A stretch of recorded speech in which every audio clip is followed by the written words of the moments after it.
나누고 있는데요. 에베소서 읽어보시면 아시겠지만 이해하기 참 어렵습니다. 그렇죠? 어려운 부분이 많이 있는데 제가 더 어렵게 설교하고 있지는 않나라는 걱정이 항상 됩니다. 조금 더 쉽고 이해하기 쉽게 좀 말씀드려야 되는데 참 어렵네요.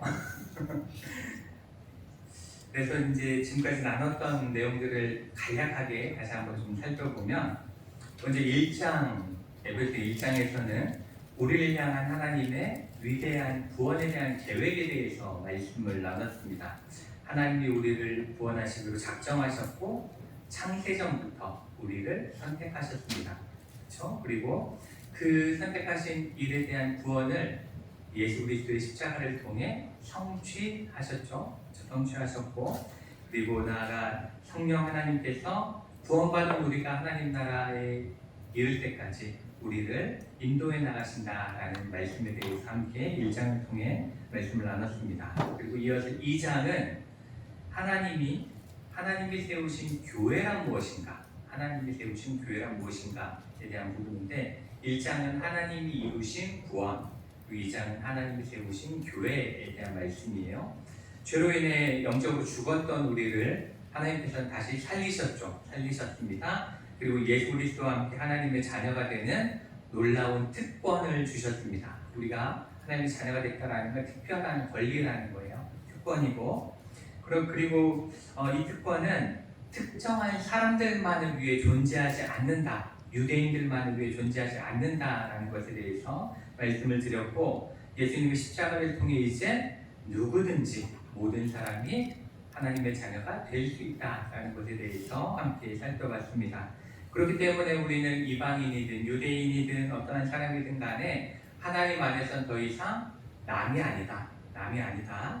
그렇기 때문에 교회 안에서는 모두가 하나라는 것, 그리고 하나일 수 있는 이유는 우리가 그리스도인이라는 새로운 신분을 받았기 때문에, 그리스도인이라는 새로운 신분이 있기 때문에 우리는 하나다라는 것, 그리고 우리는 서로 다른 점 때문에 다투거나 분열해서는 안 된다라는 것에 대해서 말씀을 나눴습니다.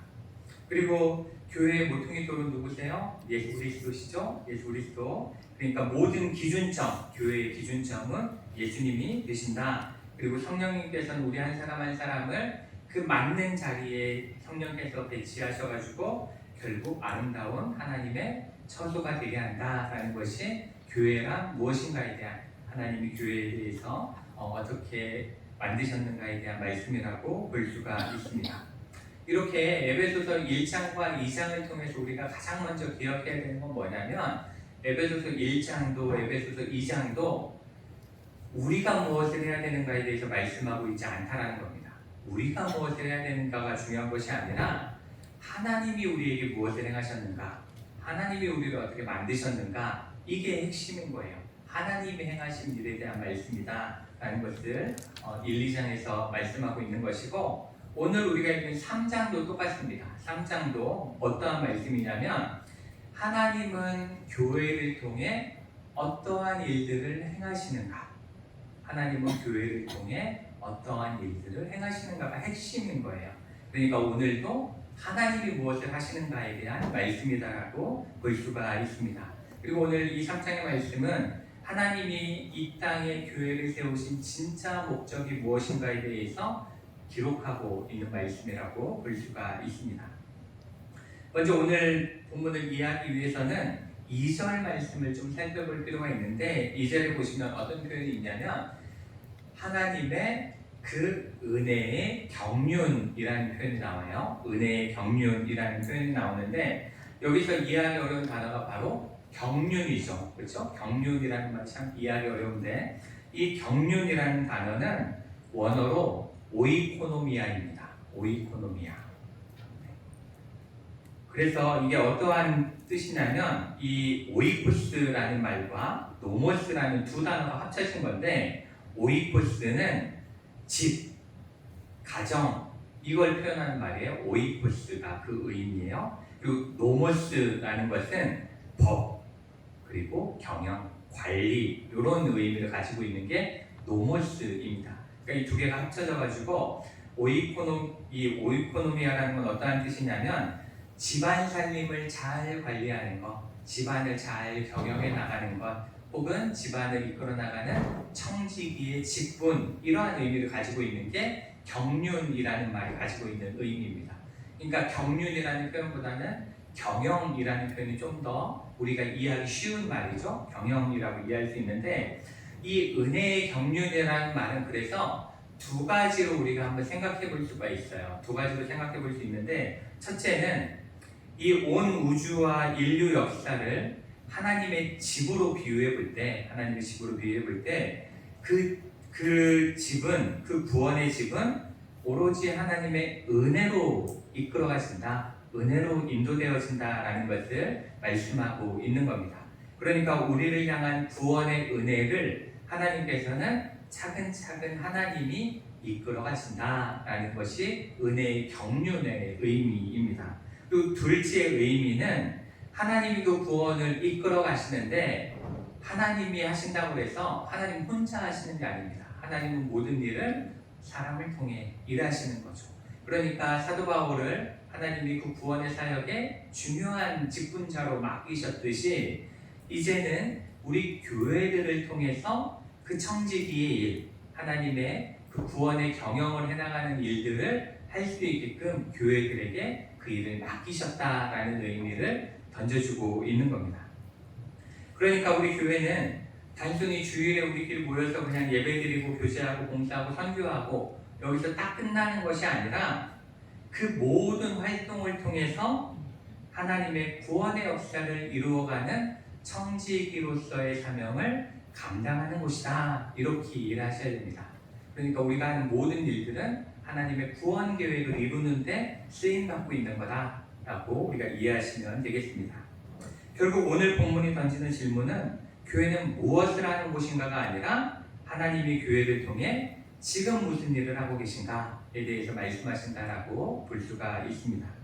이와 같이 교회는 하나님의 구원 계획에 있어서 매우 중요한 역할을 담당하고 있습니다. 매우 중요한 역할을 담당하고 있는데, 그렇기 때문에 오늘 말씀해 보시면 사도 바울이 지금 어디 있어요? 갇혀 있잖아요. 그렇죠? 옥에 갇혀 있는 가운데서도 자신의 사정은 크게 중요하게 이야기하지 않습니다. 그렇죠? 자신의 처지에 대해서 이야기하는 것이 아니라 오로지 집중하는 게 어디에 집중해요? 하나님의 교회에 집중하고 있는 것을 우리가 볼 수가 있는 겁니다.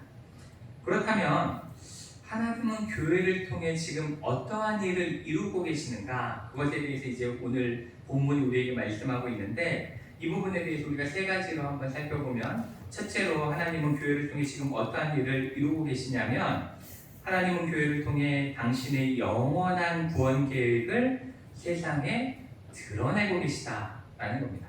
세상에 드러내고 계시는 일을 교회를 통해 하고 계신 거예요. 그러니까 우리가 이 오늘 본문을 읽어보시면 반복돼서 나오는 단어가 하나 있어요. 단어가 하나 있는데 3절에도 보시면 곧 계시로 내게 비밀을 이렇게 말씀하고 있고, 4절에도 보시면 내가 그리스도의 비밀을, 이렇게 비밀에 대해서 많이 이야기를 하고 있습니다. 비밀, 하나님의 비밀에 대해서 말씀하고 있는데, 여기서 말하는 비밀은 절대 아무에게도 말하면 안 되는 것, 절대 누구도 알아서는 안 되는 것, 혹은 꽁꽁 감춰둬야 되는 것, 이러한 것을 의미하는 게 아닙니다. 우리는 보통 비밀 하면은 알려주면 안 되는 거, 이렇게 주로 생각을 하잖아요. 그게 비밀이라고 생각을 하는데 그렇지 않다라는 거죠. 우리가 생각하는 비밀은 이렇습니다. 제가 이제 전에 있던 교회에서 어떤 권사님이 저를 찾아오셨어요. 그래가지고 이야기를 이제 쭉 하시면서 개인적인 고민들을 이야기하면서 마지막에 뭐라고 이야기를 하셨냐면, 목사님 이거 진짜 아무도 몰라야 되는 비밀이에요. 절대 누구한테도 절대 얘기하시면 안 돼요. 이렇게 얘기를 하시는 거예요. 그래서 저는 정말 마음속에만 담아두고 혼자만 기억하고 아무 얘기도 이야기를 안 했어요. 근데 얼마 지나고 보니까 모두가 다 알아. 그 이야기를 다 알아. 누구나 다 알아. 그래서 보니까 딴 사람한테도 가서 얘기하는 거죠. 이거 집사님한테만 하는 비밀인데 여기저기 다 비밀이라고 얘기를 해가지고 다 알고 있는 거예요. 그러니까 제가 어떻게 됐냐면 성도의 고민에 무관심한 목사, 이렇게 지켜진 거예요. 저는 비밀을 지켜준 건데 사람들은 목사님이 다 아는 비밀에 대해서 다 아는 사실에 대해서 걱정도 안 한다. 이런 식으로 이렇게 소문을 난 적이 그렇게 있습니다. 근데 이렇게 감추어줘야 되는 거, 숨겨놔야 되는 거, 성경은 그 비밀을 이야기하는 게 아니에요. 성경에서 이야기하는 비밀은 그러한 의미가 아니라 오랫동안 감추어져 있었지만 이제는 하나님이 드러낸 것입니다. 그것이 비밀이고, 그리고 무엇보다도 이 비밀이 어떤 의미냐면 원래는 모두에게 열려있던 거예요. 모두가 알 수밖에 없는 거예요. 그런데 단지 그 사실에 대해서 알 수 있는, 그 사실을 바르게 볼 수 있는 눈이 없었던 거죠. 바르게 볼 수 있는 눈이 없었기 때문에 알려지지 않았던 것, 그것을 비밀이라고 표현을 하고 있는 겁니다. 그런데 이제 예수 그리스도께서 오셔서 사도 바울의 눈을 열어주셨고 또 믿는 자들의 눈을 열어주셨고, 그래서 누굴 통해서만? 예수님을 통해서만 알 수 있게 된 것, 그것을 바로 이 비밀이라고 표현을 하는 겁니다. 그렇다면 과연 이 비밀의 핵심 내용이 무엇인가? 이 사도 바울이 이야기하는 비밀이 무엇인가를 우리가 한번 살펴봐야 되는데, 그 내용이 바로 6절에 나옵니다. 6절에 나오는데 우리 6절 말씀을 함께 한번 읽도록 하겠습니다. 이는 이방인들이 복음으로 말미암아 그리스도 예수 안에서 함께 상속자가 되고 함께 지체가 되고 함께 약속에 참여하는 자가 됩니다. 아멘. 당시에 이 말씀이 쓰여지던 당시에 유대인들은 자신들만 하나님의 자녀가 될 수 있다고 믿었습니다. 자신들만 하나님의 백성이다라고 믿었죠. 그렇기 때문에 이방인들은 하나님께 버림받은 존재, 하나님께 버림받은 존재로 여겨졌어요. 그래서 유대인 남성들이 아침마다 세 가지를 감사기도를 드렸는데, 아침마다 이 세 가지의 감사기도를 드렸는데 그게 뭐냐면, 첫째는 하나님 나를 이방인으로 만들지 않으셔서 감사합니다, 이렇게 기도를 했고, 두 번째는 하나님 나를 노예로 만들지 않아 주셔서 감사합니다, 이렇게 기도를 했고, 세 번째는 하나님 나를 여성으로 만들지 않아 감사합니다, 이렇게 기도했다고 해요. 이 세 가지를 매일 아침에 일어나면 했다고 합니다. 이 기도를 드렸다고 하는데, 이것을 통해서 우리는 이 유대인들이 얼마나 영적으로 교만했는지, 영적 기득권으로 가득 찼는지를 알 수가 있습니다. 하지만 그들이 이렇게 착각한 건 하나님이 그들에게 그렇게 가르쳐줬기 때문이 아니에요. 하나님이 너희만 위대해, 너희만 내 자식이야, 이렇게 가르치지 않으셨습니다. 그들이 이해하지 못한 건 성경이 그렇게 이야기하지 않음에도 불구하고 그들이 그렇게 믿고 있었던 거죠. 성경은 어디를 봐도 하나님이 유대인만 구원할 거야, 유대인만 구원하겠어라고 말씀하지 않습니다. 그렇죠? 성경은 언제나 온 세상과 모든 사람을 구원하겠다라는 거대한 계획이 선포되어져 있는 것이 성경의 말씀이에요. 성경의 처음을 보시면 하나님이 아브라함을 처음 부르실 때 그 부르신 목적은 유대인이라는 한 민족을 위해서 부르신 게 아니었습니다. 창세기 12장 3절을 보면 땅의 모든 족속이 너로 말미암아 복을 얻을 것이라, 이렇게 말씀하고 있어요. 그러니까 모든 족속을 향해서 복을 주시기 위해 아브라함을 선택하셨다라는 겁니다.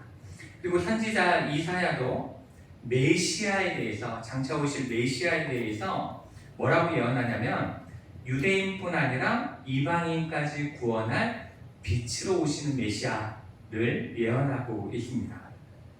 이렇게 하나님은 성경을 찾아보시면 항상 끊임없이 이 모두를 향한 구원 계획을 말씀하셨습니다.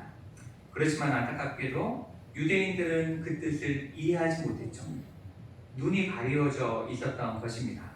그러다 보니까 이방의 빛이 되어야 되는 게 유대인이에요. 그렇죠? 이방의 빛이 되게 하기 위해서 선택하신 민족이 유대인인데 도리어 그들이 세상을 어둠 속에 가두는 역할을 했던 겁니다. 그게 잘못됐던 거죠.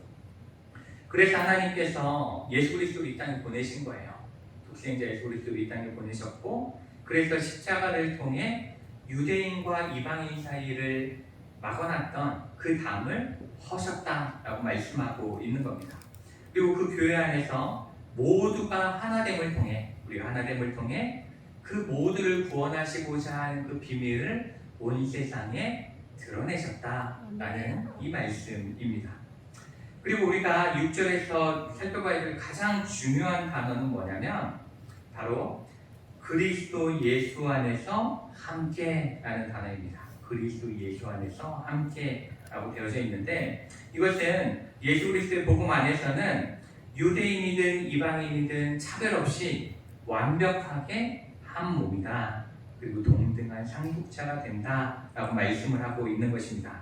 그래서 사도 바울은 이것을 강조하기 위해서 이 6절 말씀을 보시면 함께라는 단어를 한 번만 써도 되는데 3번 써요. 한 문장에서 3번을 똑같은 단어를 사용합니다. 그래서 함께 상속자가 되고, 함께 지체가 되고, 함께 약속에 참여하는 자가 된다, 이렇게 말씀을 하고 있는 겁니다. 함께 할 때 하나님의 구원의 계획이 이루어진다라는 것을 말씀하고 있는 거죠. 따라서 우리가 교회로 모인다라는 것은, 우리가 교회에 이렇게 함께 있는다라는 것은 서로를 차별하거나 서로 나누는 그러한 일을 하기 위해서 모인 것이 절대로 아니다라는 것을 우리는 기억할 수 있어야 합니다.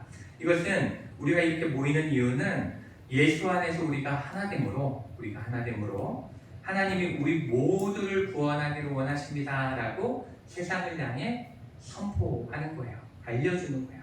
우리가 모여서 하나 될 때 그것이 가능하다라는 것을 말씀하고 있는 겁니다. 이렇게 우리가 교회에서 하나 되어야 됩니다, 하나 되어야 됩니다라고 이야기하는 것은 그저 우리가 사이좋게 잘 지내야 됩니다, 이런 이야기를 하기 위해서 하나 되자라고 이야기하는 게 절대로 아닙니다. 우리가 하나 되어야 된다는 것은 하나된 모습을 통해서만 하나님의 복음의 비밀을 세상에 나타낼 수 있기 때문에, 세상에 보여줄 수 있기 때문에 하나 되어져야 된다는 것입니다. 성별도, 나이도, 살아온 환경도, 빈부격차도 다 다른 사람들이 한데 모여서 그럼에도 불구하고 서로 차별하지 않고 진정한 화목을 이루는 모습을 볼 때 세상은 이러한 교회를 통해 하나님의 놀라운 구원 계획, 이렇게 모두를 하나 되기 위해 모으셨구나라는 것을 알게 된다라는 것을 말씀하고 있는 겁니다.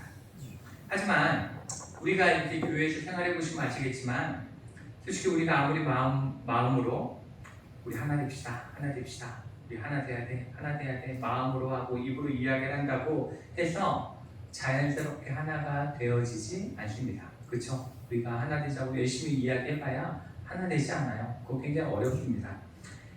우리 힘으로 하나 되는 것은 불가능에 가깝다라고 볼 수 있죠. 그렇기 때문에 오늘 사도 바울은 뭐라고 말씀하고 있는 거냐면, 함께라는 말 앞에 뭘 넣어요? 그리스도 예수 안에서, 이런 이 말씀을 넣는 겁니다. 그리스도 예수 안에서 하나 되어져야 된다, 이렇게 말씀하고 있는 거죠. 이거를 조금 쉽게 제가 예를 들어서 말씀드리면, 우리가 시간이 벌써 되게 오래 지난 것 같은데, 우리 권정환 집사님 그 연주회를 함께 가서 이렇게 같이 연주회를 참여한 적이 있는데, 이렇게 가서 처음에 이제 준비하는 과정 가운데 이렇게 자리에 앉아 있으면은 다 조율을 하잖아요. 악기들마다 다 조율을 하잖아요. 그러면 다 자기 소리를 냅니다. 그렇죠? 막 삑삑삑삑 소리 나고 막 땅땅땅땅 소리 나고 막 이래요. 그러면은 굉장히 시끄럽고 소음에 가깝습니다. 그렇죠? 시끄럽잖아요. 각자 소리를 내니까 시끄럽죠. 그러다 보니까 이 시간이 언제 빨리 지나갈까 이런 생각을 하게 되기도 합니다. 근데 연주가 시작되고 지휘자가 지휘봉을 딱 드는 순간 어떻게 돼요? 그 산만하던 모든 소음이 뭘로 바뀌어요? 아름다운 음악으로 바뀌는 거예요. 아름다운 음악으로 바뀌게 되는 거죠. 하나하나가 연주될 때는 절대로 안 어울릴 것 같은 악기들이 조화를 이루기 시작하면서 지휘자를 통해 아름다운 하모니를 만들어내는 것입니다. 들고 간 꽃다발이 아깝지 않죠. 도리어 이러한 시간을 허락해 주신 분들에게 감사함을 느끼게 되는 겁니다. 이 교회도 똑같은 거예요. 교회도 똑같은 거죠. 우리는 다 다르죠. 성격도 다 다릅니다. 나이도 다 다르죠. 자라는 환경도 다르고 정치색도 다 다릅니다. 그리고 소득 수준도 서로 제각각 다 다른 상태에 있습니다. 그러나 서로 다른 악기들이 하나의 지휘자를 바라볼 때 아름다운 음악이 만들어지듯이 교회도 서로만 바라볼 때는 갈등이 있을 수밖에 없어요. 교회에서 정치 얘기하면 싸우잖아요. 그죠?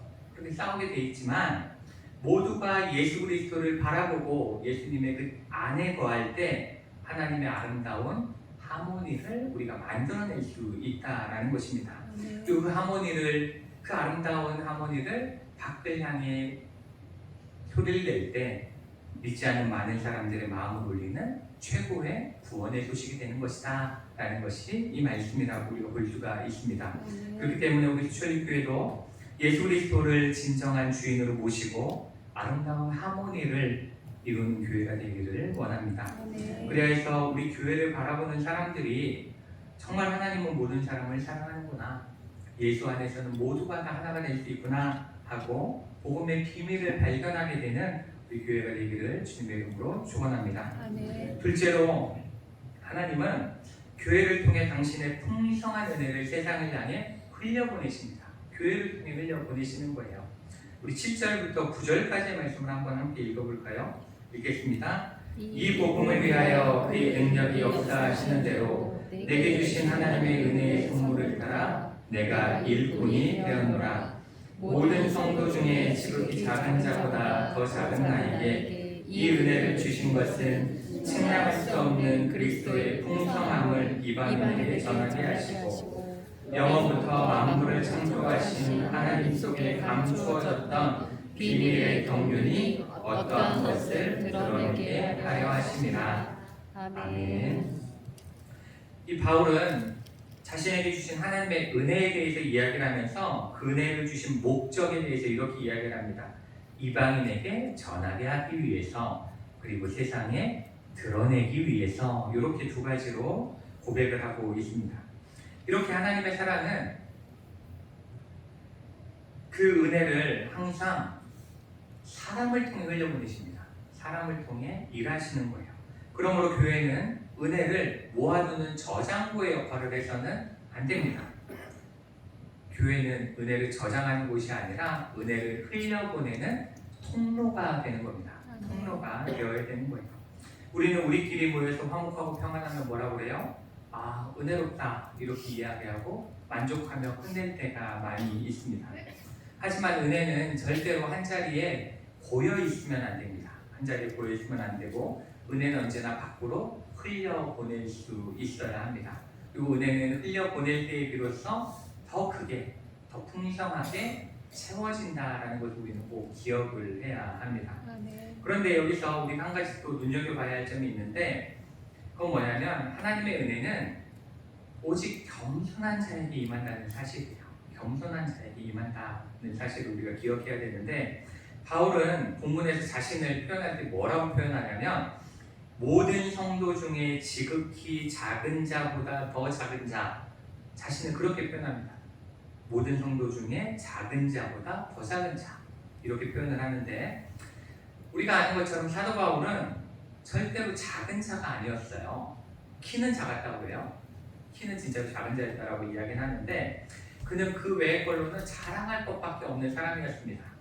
정통 유대인이었고 당대 최고의 율법학자였던 가말리엘의 수제자였습니다. 그리고 그는 로마 시민권자였죠. 그리고 그의 집안은 로마 시민권을 뭘로 산지 아세요?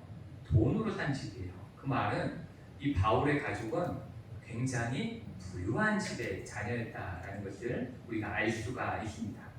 하지만 사도 바울은 그러한 것들을 절대 자랑하지 않았습니다. 오히려 자신을 낮추고 또 낮춰서 가장 작은 자로 여겨지기를 원했습니다. 그래서 그의 이름인 바울의 뜻이 뭔지 아세요? 우리가 사울이 바울로 바뀐 것을 영적인 회심으로 많이 생각을 하기도 하지만, 바울이라는 이 이름의 뜻 자체가 작은 자, 하찮은 자, 이러한 의미를 가지고 있습니다. 이렇게 그는 스스로를 끊임없이 낮췄습니다. 그러다 보니까 하나님이 주시는 풍성한 은혜가 그의 삶에 차고 넘치게 되었던 것입니다. 우리 역시도 마찬가지입니다. 우리는 생각합니다. 내가 그래도 이만큼은 하지 않았는가, 다 내 덕이지 않는가 라고 생각을 하게 되기도 하고, 내가 좀 인정받을 만하지 않은가 라고 생각을 하기도 합니다. 그렇지만 그러한 생각이 드는 순간 우리 마음속에는 은혜가 임할 자리가 없어집니다. 왜냐하면 내 마음속에 서운한 것이 커지기 때문입니다. 저도 열심히 무언가 일했는데 누구도 저에게 인정해주지 않으면 매우 서운할 때가 있어요. 그러면은 그 좋은 일을 해놓고도 은혜롭지 않아요. 마음이 도리어 아프고 쓰라릴 때가 많이 있습니다. 이렇게 이 은혜라는 것은 우리가 낮아지면 낮아질수록 더 크게 우리에게 부어지는 거예요. 우리가 위로 올라서는 순간 그 은혜가 임할 자리는 모두 다 사라진다라는 것을 우리는 기억할 수 있어야 합니다. 그리고 우리는 받은 은혜를 흘려보내야 합니다. 흘려보내야 되는데, 은혜는 내가 많이 누린다고, 내가 많은 걸 가지고 있다고 해서 더 풍성해지는 게 결코 아닙니다. 이것도 예를 하나 들어드리면, 우리가 이스라엘 지도를 보시면 호수가 2개 있어요. 호수가 2개 있는데 위쪽에는 뭐가 있냐면 갈릴리 호수가 있습니다. 갈릴리 바다라고 불리는 큰 호수가 있어요. 그리고 밑에는 뭐가 있냐면 사해가 있습니다. 너무 커서 이제 바다처럼 보이기 때문에 사해라 불리는 사해가 있는데, 이 두 호수는 전부 다 어느 물로부터 시작이 되어지냐면 요단강 물로부터 시작이 되어집니다. 그렇죠? 요단강 물이 흘러서 갈릴리 호수를 지나서 사해까지 쭉 이어져 내려가게 됩니다. 그런데 갈릴리 호수는 받아들인 물을 끊임없이 흘려보내요. 밑으로 흘려보냅니다. 그러다 보니까 그 안에는 생명이 차고 넘쳐요. 생명이 언제나 차고 넘쳐서 그 예수님의 제자들이 물고기 잡으러 갈 때 어디로 가요? 사해로 안 가죠. 갈릴리 호수로 갑니다. 갈릴리에 가서 물고기를 잡는 걸 보게 되죠. 반면에 사해는 물을 끊임없이 받아들이는데 흘려보내지 않아요. 어디로도 가지 않아요. 거기에만 계속 고여 있어요. 그 결과 어떻게 되죠? 사해에는 생명이 단 하나도 살 수 없는 죽음의 바다. 그래서 사해잖아요. 사해라는 게 데드시잖아요. 죽음의 바다. 그러한 의미를 갖게 되어버린 것입니다. 교회도 똑같은 겁니다. 교회도 똑같이 은혜를 받아두기만 하면, 그리고 모아두기만 하면 결국은 그게 대단히 좋은 것 같지만 영적으로 메마르고 죽어가게 되어져 있습니다. 그러나 우리가 전도하고 선교하고 서로 나누고 지역사회를 섬기며 흘려보낼 때 교회는 더욱 살아 역사하고 은혜가 풍성하게 넘친다라는 것을 우리가 기억해야 합니다. 그래서 우리 수천리 교회도 은혜를 우리끼리 누리는 데서, 나만 누리는 데서 그치지 않고 지역과 세상을 향해 풍성히 흘려보내는 활력이 넘치는 생명이 살아 숨쉬는 그러한 은혜의 통로가 되는 교회가 되기를 원합니다. 아멘. 마지막으로 셋째는 하나님은 교회를 통해 당신의 영광을 온 우주 가운데 선포하십니다. 온 우주 가운데 선포하는데 교회를 사용하십니다. 우리 10절 말씀을 함께 읽겠습니다. 10절 말씀입니다. 이는 이제 교회로 말미암아 하늘에 있는 통치자들과 권세들에게 하나님의 각종 지혜를 알게 하려 하심이니.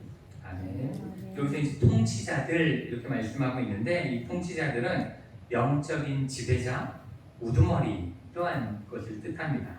그리고 권세들이라는 말은 그 지배력, 그 영적인 지배력을 의미하는데, 그리고 이제 하늘에 있는 이라고 표현하고 있잖아요. 하늘에 있는 이렇게 표현하는데, 이 말은 우리 눈으로 보면 저 하늘을 이야기하는 게 아니라 영적인 존재들이 활동하는 영적인 공간을 의미합니다. 따라서 하늘에 있는 통치자들과 권세들이란 말은 공중 권세를 잡은 사탄, 마귀, 악한 영 이러한 자들도 이야기할 수 있지만, 하나님의 천사들, 이 영적인 존재로 존재하는 자들, 이러한 천생계의 모든 영적 존재들을 통합해서 이야기하는 이야기라고 우리가 볼 수가 있습니다. 그런데 이 말씀을 보시면 하나님께서는 굉장히 놀랍게도 천사들에게 설교하셨다, 천사들에게 말씀하셨다 이렇게 말하지 않습니다. 하나님은 사탄에게도 설명하거나 사탄에게 이야기하지 않으십니다. 하나님은 그 천사들에게도 그리고 사탄들에게도 무엇을 보여주시냐면 바로 교회를 보여주십니다. 교회를 보여주시는 거예요. 그러면서 말씀하시는 거죠. 저게 바로 내가 계획한 구원이다 라는 것을 말씀하고 있는 겁니다. 그러니까 하나님은 교회를 통해 하나님의 놀라운 구원의 계획을 사람들에게만이 아니라, 우리에게만이 아니라 영적인 존재들에게도 드러내신다라는 것을 말씀하고 있는 겁니다. 간혹 우리는 이렇게 생각할 수 있습니다. 우리 교회가 뭐 특별히 하는 것도 없는 것 같고, 우리 교회도 적고, 우리 연약하고 부족한 사람들이 모여가지고 주일에 예배드리고 이렇게 하는 게 끝인데, 우리가 어떻게 그런 하나님의 구원의 계획을 이루는 놀라운 일들을 해나갈 수 있겠습니까? 라고 이야기할 수도 있습니다. 그렇게 생각할 수도 있죠. 그렇지만 우리가 이것을 조금 잘 이해해야 되는 게 뭐냐면, 우리가 우주를 관찰하고자 할 때 뭘 사용하죠? 망원경을 사용합니다. 그렇죠? 우리는 망원경을 사용해요. 근데 망원경 그 자체는 별 볼품없는 그냥 작은 도구에 불과하죠. 그렇죠? 작은 도구에 불과합니다. 요만한 도구에 불과합니다. 하지만 그 망원경의 렌즈를 통해서 우주를 바라보면 우주의 그 아름다움을 우리가 발견할 수가 있는 거예요. 알 수가 있는 거죠. 인간의 상상을 초월하는 우주의 거대함을 우리는 망원경을 통해 발견할 수 있는 겁니다. 교회도 이와 같은 겁니다. 세상에 볼 때 우리 교회의 겉모습은 작은 망원경과 같은 모습에 불과할 수 있습니다. 그렇지만 하나님은 이 교회라는 렌즈를 통해서 온 우주에 펼쳐놓으신 하나님의 오묘하고 놀라운 구원의 계획들을 볼 수 있게 하신다라는 것입니다. 그렇기 때문에 우리는 작은 교회일 수 있죠. 사람들의 눈에 보잘것없어 보이는 교회일 수도 있습니다. 그렇지만 우리가 성경을 잘 읽어보시면 하나님은 언제나 작은 교회들을 통해서 어마어마한 구원의 역사들을 이루셨습니다. 예수님께서 태어나신 베들레헴, 그곳은 아주 작은 마을이었습니다. 아주 작은 마을이었고, 그리고 성령께서 임하셨던 오순절 마가의 다락방은 아주 작은 다락방에 불과했습니다. 그러나 하나님은 그 작은 곳을 통해서 세상을 완전히 바꾸셨죠. 세상을 바꾸는 일을 하셨습니다. 오늘도 하나님은 우리 수철교회를 통해서 하나님의 구원의 역사를 이루어가고 계십니다. 그러므로 우리는 결코 작은 교회가 아닙니다. 우리는 하나님의 위대한 계획 가운데 있는, 그리고 위대한 하나님의 구원의 계획을 드러내는 교회가 우리 교회라는 것을 분명히 기억하시기를 원합니다. 사랑하는 성도 여러분, 오늘 우리는 하나님께서 교회를 통해 얼마나 놀라운 일을 이루시는지를 살펴보았습니다. 하나님은 교회를 통해 구원의 비밀을 드러내시고 풍성한 은혜를 세상에 흘려보내시며 온 우주 가운데 하나님의 영광을 선포하십니다. 그렇기 때문에 사도 바울은 감옥에 있음에도 불구하고 낙심하지 않는다, 이렇게 고백을 했던 것입니다. 왜냐하면 자신이 처해 있는 환경보다 하나님의 계획이 얼마나 큰지를 알았기 때문에 그렇습니다. 우리도 교회를 바라볼 때 사람의 눈으로만 바라보지 않기를 원합니다. 성도의 숫자나 건물의 크기, 서로의 다른 이런 것들을 바라보지 않기를 원합니다. 하나님은 오늘도 우리 교회, 지금 우리 교회를 통해서 일하고 계시고, 또한 우리 교회에 함께 모여있는 우리 한 사람 한 사람을 통해 구원의 역사를 이루고 계십니다. 그러니 어떠한 환경 속에서도 낙심하지 않고 하나님의 영광만 바라보시기를 원합니다. 하나님은 지금도 수철교회를 사용하고 계십니다. 우리 수철교회를 향한 이 모든 하나님의 놀라운 계획은 어쩌다 우연히 어떤 분이 이곳에 와서 우연히 말씀을 전하면서 시작되어진 것이 아니라 영원전부터 예수 그리스도 안에서 이미 준비되고 예정되어진 것입니다. 그러니 하나님의 이 가슴 뛰는 구원 사역에 기쁨으로 동참하며 날마다 감사와 은혜를 누리며 살아가시는 저 여러분 되시기를 주님의 이름으로 축원합니다. 기도하시겠습니다.